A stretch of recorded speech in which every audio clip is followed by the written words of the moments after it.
Muy buenos días, doctor y compañeros. Hoy analicemos un caso que se publicó en el New England Journal of Medicine en el 2023, que nos va a ayudar como a tener un enfoque sobre la reumatología en lo que son otros tipos de eventos que podemos no sospechar sobre ellos. De hecho, este es un caso muy interesante que me llamó mucho la atención cómo fue que llegaron a esa conclusión. Entonces vamos a ver con lo más importante que primero es la identificación del paciente. Bueno, pues el paciente es un paciente masculino de 68 años de edad. Este paciente es jubilado. El motivo por el que ingresa al hospital en ese momento es porque presentó un cuadro de confusión fluctuante y empeoramiento. El empeoramiento abarcaba lo que era disfagia para los sólidos, específicamente el problema que tenía de que ya no se podía tomar sus medicamentos o sus pastillas. También presentó afasia y trastornos del equilibrio. Como antecedentes patológicos que tuvo fue que hace 18 años, a sus 50 años, tuvo un infarto agudo al miocardio. Y en ese mismo evento que sucedió es que se le detectó una fibrilación auricular. Eh, el infarto agudo al miocardio también lo tuvo su padre a los 40 años y por eso falleció. La fibrilación auricular fue tratada con warfarina, pero hace 10 años el paciente lo suspendió por su propia cuenta. Otros Otros antecedentes que tiene es que padece de hipertensión arterial sistémica, padece hiperlipidemia, diabetes mellitus 2 y obesidad. Y otro dato muy importante es que eh, el paciente fumaba tabaco un paquete al día por 40 años. Pero recientemente, no se especifica desde cuándo, disminuyó el consumo de cigarrillos de una caja o un paquete a 3 cigarros por día. Pero lo que pasa es de que este cuadro, no, el cuadro de confusión, afasia y disfagia no es la primera vez que le pasa. Hubo una cronología de los eventos. Hace 7.5 semanas tuvo un cuadro de afasia, disartria y hemianopsia homónima derecha. La escala del NIH que le dieron en el hospital al ingreso fue de 3. Se observó en la TAC de cráneo simple que no había cambios isquémicos o alguna masa cerebral que esté dando los síntomas que está presentando. Pero se le hizo una angiotac. La angiotac demostró aterosclerosis calcificada difusa que eh, abarcaba las arterias abarcaba el arco aórtico, abarcaba la carótida y parte de la arteria cerebral media. Y la resonancia magnética nuclear demostró que había focos pequeños de infarto agudo en el lóbulo frontal, cápsula interna y pedúnculo cerebeloso derecho. Lo que se sospechó fue un infarto de origen cardioembólico debido a la fibrilación auricular que ya no estaba tratada desde hace 10 años. Entonces se le inició apixaban y clopidogrel, pero después se sustituyó el clopidogrel por la aspirina. Pero 2 días después de que le dieron el alta, empieza con otro cuadro y vuelve a ingresar al hospital hace 7 semanas por una fase leve transitoria después de que inició el evento anterior. Se le tomaron signos vitales y un valor muy característico que tuvo el paciente en ese momento fue que su presión arterial sistólica era de menos de 100 milímetros de mercurio. Se le volvió a hacer una resonancia magnética para ver si no había cambios y efectivamente no había ningún cambio. Entonces se interpretó que hubo una recrudescencia sintomática posictus mediada por la hipoperfusión sistémica. Porque, como habíamos hablado que el paciente era hipertenso, se le dio el tratamiento con lisinopril, amlodipino, sospecharon que esto fue lo que le bajó la presión, y por eso estaba dando los síntomas como de un ataque isquémico transitorio y le fue suspendido el tratamiento.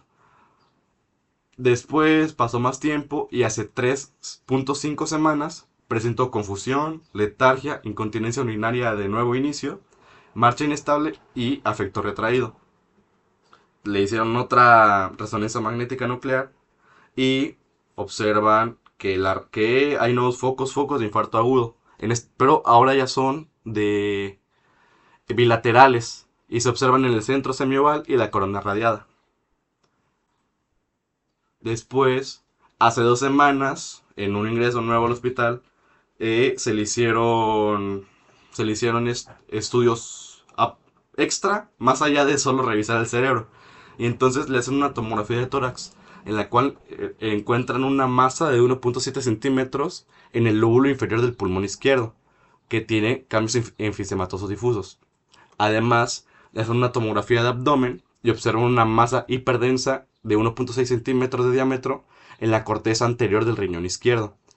Y el plan original para este paciente era que, como se encontraron estos tipos de lesiones, le iban a derivar a un centro de rehabilitación para una evaluación oncológica ambulatoria. No, la idea era de que tratar los síntomas neurológicos en ese momento y de forma ambulatoria tratar pues estas masas que se estaban encontrando para investigarlas. Pero ¿qué pasa? Hace una semana antes del evento actual, presenta parestesias, que es el entumecimiento y hormigueo en la mano y antebrazo derechos, desviación en la pronación del miembro superior derecho y dismetría en la prueba de dedo nariz. Además que se observa que hay disminución del surco nasal en mi cuerpo derecho. Le hacen otra resonancia magnética y observan nuevos focos de infarto en el tálamo izquierdo, sustancia blanca subcortical frontal derecha y región periventricular izquierda. Entonces, como se dieron cuenta de que la anticoagulación que le habían iniciado desde hace 7 semanas no funcionó, se le suspendió la Pixaban y se inició enoxaparina de bajo peso molecular. Actualmente, ¿cómo se encuentra el paciente? El paciente ingresó al hospital en este evento porque eh, presentaba disfagia para deglutir sus pastillas, tuvo confusión, afasia y trastornos del equilibrio. El paciente estaba febril, estaba hemodinámicamente estable, frecuencia cardíaca de 70, respiratorio de 18, saturación de oxígeno 98 y un IMC de 25,1. En el estado mental estaba alerta, interactivo, orientado pero con respuesta ralentizada. Discurso fluido sin parafasias. Y era capaz de seguir comandos simples pero fracasa ante comandos complejos. Los pares craneales hay centralización de la simetría facial. Hay disminución de lo que es el surco nasolabial derecho con preservación del músculo frontal. Esto nos habla de que es un una lesión central y no periférica. Y en cuanto al motor y cerebeloso, pues tenemos lo que es el fallo en la pronación en el antebrazo derecho y una hemiparesia leve derecha. Se le hicieron laboratorios, electrolitos, función hepática y renal, el factor reumatoide salieron normales, tiene una anemia leve y el resto de la serie blanca y plaquetas normales. Los reactantes de fase aguda como la BSG y el dímero D estaban elevados, en este caso el dímero D estaba muy elevado y también se le hace un panel autoinmune. Se le hace prueba del anticoagulante lúpico, anticardiolipinas y anticuerpos anti-beta-glicoproteína 1 negativos. En este caso porque estaban sospechando también en síndrome antifosfolípido catastrófico o primario. Pero se le hacen más pruebas del panel autoinmune que incluye lo que es los anticuerpos antinucleares. Y se observa un resultado positivo con un título 1 a 160. Y se observa un patrón moteado. Este hallazgo puede verse en autoinmunidad primaria, pero es muy fundamental en contexto de síndromes paraneoplásicos o disregulación autoinmune, disregulación inmune inducida por tumores. Y el uroanálisis demuestra piuria masiva, más de 100 leucocitos por campo, y los hemocultivos iniciales es sin desarrollo. Entonces, ya iniciamos con el diagnóstico diferencial. Bueno, primero, laboratorios. Aquí es como una imagen que busqué tratando de demostrar lo que era el patrón moteado que habíamos visto en las clases pasadas de reumatología. Lo que nos estaba comentando el doctor, de cómo, bueno, que también depende de la habilidad del examinador de la muestra. Pero pues esto es para que tengan una idea de cómo se podían ver lo que eran los anticuerpos antinucleares positivos en patrón moteado. Entonces ya iniciamos con lo que son los diagnósticos. Bueno, estas son nuevos estudios que se le hicieron. Se le hizo un angiotac de cráneo donde se observa es la imagen C. Se observa lo que son los cambios ateromatosos con estenosis multifocal leve. En este caso, aquí, en esta parte. La resonancia magnética cerebral, en este nuevo ingreso, observan lesiones puntiformes hipertensas en regiones profundas del cerebro. En este caso lo que es tálamo, en la cápsula interna, en las regiones periventriculares y en el modo FLAIR observamos la señal hiperintensa periventricular y subcortical, produciendo microangiopatía isquémica crónica moderada. Y se le hace un ecocardiograma transtorácico para tratar de descartar lo que es el origen cardioembólico de estos infartos cerebrales. Pero el ecocardiograma sale normal, sale conservada, sin cortocircuitos y sin vegetaciones. Y ya iniciamos con los diagnósticos diferenciales. Primero sospecharon de enfermedad de pequeños vasos, pero no encontraron lo que eran síndromes lacunares clásicos como los que habíamos mencionado en las clases de neurología en el semestre pasado, que dependiendo de en qué región sería en el tálamo o en el tallo, podía haber signos y síntomas específicos que nos van a dar la respuesta. Pero lo que lo descartó es que las lesiones fueron muy rápidas y muy diseminadas, o sea, no eran como que específicas de un síndrome. Entonces fue por eso que se descartó. El cardioembolismo por fibrilación auricular, pues eh, hubiera, fue descartada porque si hubiera sido un cardioembolismo por FA, hubiera sido un infarto como en pirámide. ¿Por qué? Porque el trombo hubiera hecho un émbolo, no tanto en arterias pequeñas, sino de mediano calibre, que serían como la cerebral media, por ejemplo, o, o la arteria basilar, que hubieran dado un infarto más extenso, con un síndrome más específico, en vez de síntomas inespecíficos con lesiones puntiformes. Y pues otra cosa que lo descartó fue que las lesiones siguieron ocurriendo después de iniciar el tratamiento anticoagulante. También se sospechó de endocarditis trombótica no bacteriana, en este caso por la sospecha de malignidad por lo que encontraron en el pulmón y en el riñón, que esto induciría un estado procoagulable. El problema con esto es que igual con el cardioembolismo por fibrilación auricular, daría un infarto cortical de gran tamaño como en pirámide y no tanto afectando lo que son los vasos de pequeño calibre. Y pues también se observó en el ecocardiograma sin vegetaciones, entonces eliminando esta posibilidad también. Y también se sospecharon arteriopatías genéticas, en este caso fueron descartadas porque los síntomas hubieran sido en una edad diferente. El paciente tiene 68 años y la edad en la que se presentan las arteriopatías genéticas son de los 25 a los 50 años. Y las arteriopatías genéticas, la velocidad de la presentación de los síntomas hubiera sido más lenta en comparación con el avance muy rápido que tuvo el paciente. Entonces, a partir de aquí, se empezaron a quedar sin ideas y hubo un médico que lo clasificó como un infarto cerebral criptogénico, es decir, que no sabían de dónde venía, pero ahí estaba el infarto. Sin embargo, los médicos que hicieron este artículo no se rindieron y siguieron buscando. Entonces ya empezaron a sospechar, en vez de una arteriopatía genética, que sea una arteriopatía de pequeño vaso, ya sea primaria del sistema nervioso central o cerebral paraneoplásica. Pero bueno, voy a ir desarrollando por qué pensaban eso y por qué se descartó. Primero, la vasculitis primaria del sistema nervioso central. Sería compatible con la encefalopatía aguda o subaguda, los déficits neurológicos multifocales, infartos puntiformes diseminados en todo lo que era el cerebro y el curso progresivo. Pero no se podía tal cual como diagnosticar correctamente porque la angiografía tiene una sensibilidad muy baja porque esta vasculitis primaria del sistema nervioso central afecta solo vasos de calibre inferior al límite de resolución de las resonancias y se requeriría una biopsia cerebral para confirmación absoluta.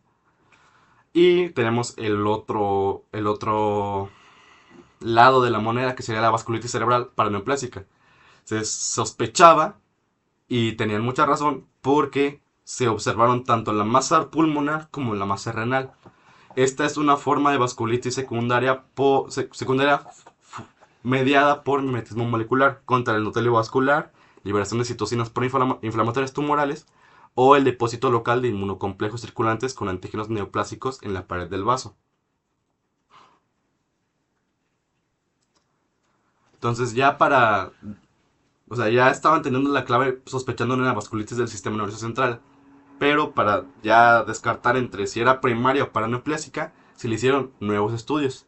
Se le hizo una resonancia magnética de pared de vaso de alta resolución y observaron realce concéntrico segmentario de las arterias carótidas internas y segmentos M1 de ambas arterias cerebrales medias, confirmando una vasculitis activa. Entonces ya descartaron lo que eran el cardioembolismo, perforación auricular, un ecocardiograma, o el- la endocarditis no bacteriana. Se le hizo una punción lumbar para analizar el líquido cefalorraquídeo y observaron una glucosa de 50 miligramos sobre decilitro, una normal, proteínas de 80 miligramos sobre decilitro, ligeramente elevadas. Observaron células, 31 células por microlitro, que el 97% de ellas eran linfocitos. Y en el cultivo y observación, la microbiología fue negativa, no observaron nada ni creció nada. Para continuar con el estudio, en este caso de las masa de pulmón y masa renal, se hicieron biopsias. En la biopsia del pulmón observaron un adenocarcinoma pulmonar primario, que fue positivo para el TTF1, lo que ratifica el linaje pulmonar primario con metástasis ganglionar mediastínica. Y se hizo una biopsia de la masa renal, que fue diagnóstico para neoplasia renal papilar de bajo grado. Se determinó que esta lesión era incidental, benigna o indolente y no guardaba relación con el síndrome neurológico. Se, investigando el cáncer el adenocarcinoma de pulmonar primario está muy relacionado con lo que son vasculitis sistémicas, pero en este caso se presentó en el sistema nervioso central. Entonces aquí vemos lo que son las resonancias magnéticas.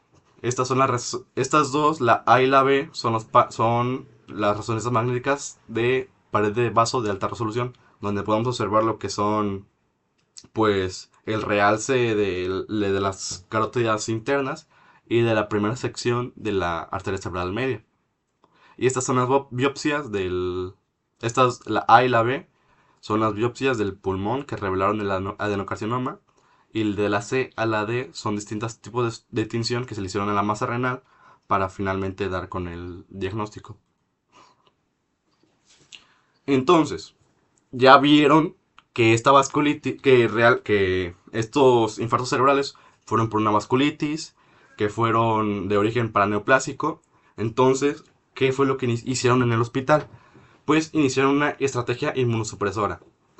Debido a que ya se estaban dando muchos síntomas seguidos y ya era rápido iniciar el tratamiento, pues se inició una terapia de inducción conjunta con el servicio de neuroinmunología. Se inició con metilprednisolona intravenosa, pulso de 5 días, seguido de prednisona oral diaria. Y también se le dio unas dosis de ciclofosfamida intravenosa. Debido al estado procoagulable por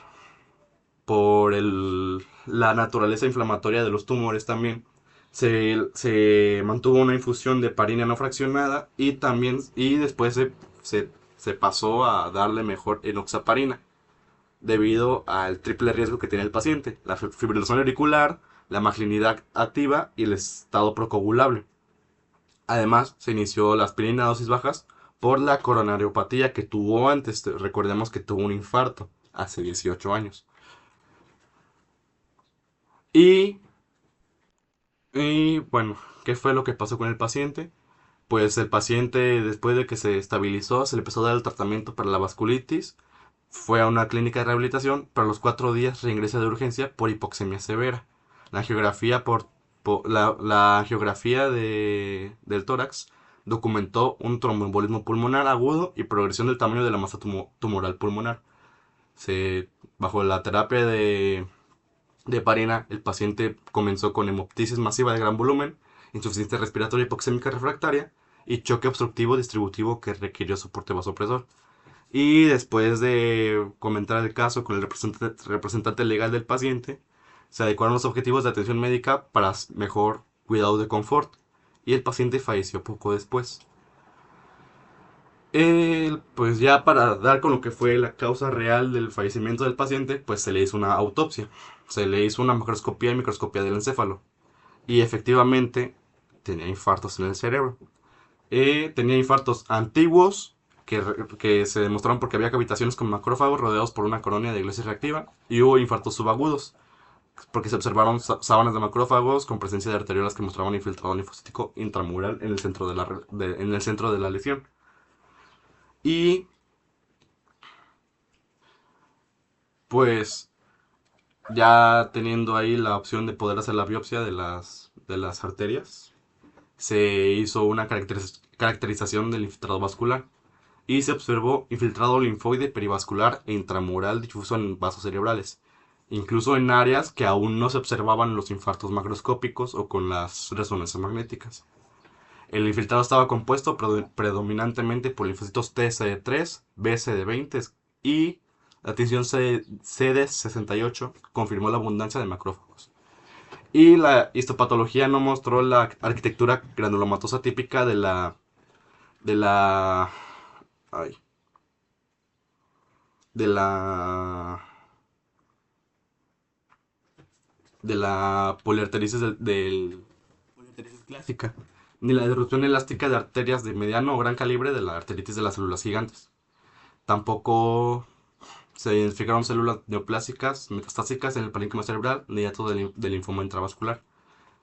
Y pues, ¿cuál fue el diagnóstico final que le dieron al paciente? Fue vasculitis del sistema nervioso central de etiología paraneoplásica secundaria a un adenocarcinoma de pulmón primario. Y pues esto fue todo. Muchas gracias por su atención.